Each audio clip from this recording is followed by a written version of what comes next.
Today I'm going to show you how to troubleshoot and maintain your Shark vacuum cleaner. So let's get stuck into it. So our first step of cleaning the Shark vacuum cleaner is to remove the battery to make sure it doesn't go on while we're cleaning it.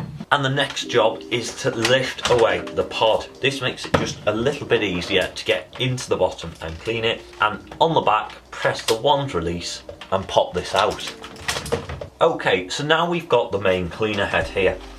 Flipping this over, we can see that mine is absolutely covered in hair. Now these to access, you usually need a coin or something, but thankfully I've got the Pikk-it here and I can very easily just unclip the 3 clips and remove the cleaner head cover.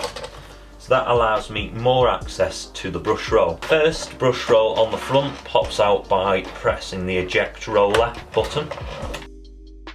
And the second one does not come out, but it does have in there a groove which you can run the Pikk-it down.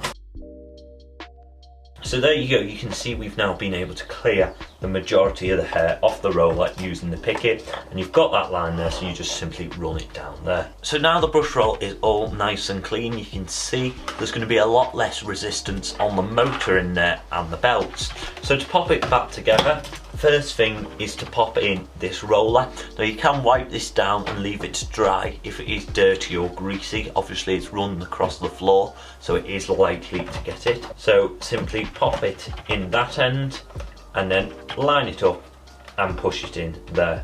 Next step is you want to put the base plate back on, so line it under the 2 grooves, and once again I'm using the Pikk-it to just clip back together the cleaner head and hold it all in place. So now that's the cleaner head cleaned, now we're going to move on to the hoses and main machine. On this Shark vacuum cleaner it uses a hose. Now these can be prone to getting blocked because of the grooved design. So one of the best ways to see if it is blocked, if you're experiencing a loss in performance, is to release the hose at this end and drop a 20p piece down the hose.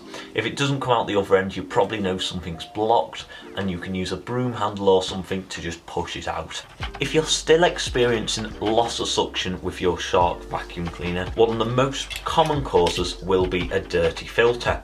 Now as you can see, mine is absolutely coated and this is likely why it wasn't picking up earlier. So we're going to take this out and wash it. It's really important that you do this once a month to reduce strain on the motor and to keep good filtration and air quality around the machine. It also has a HEPA filter on this side. Now this has remained clean, however when this does go dirty it will definitely need a wash and sometimes replacing. Thanks for watching, I hope this has got your vacuum cleaner back in working order.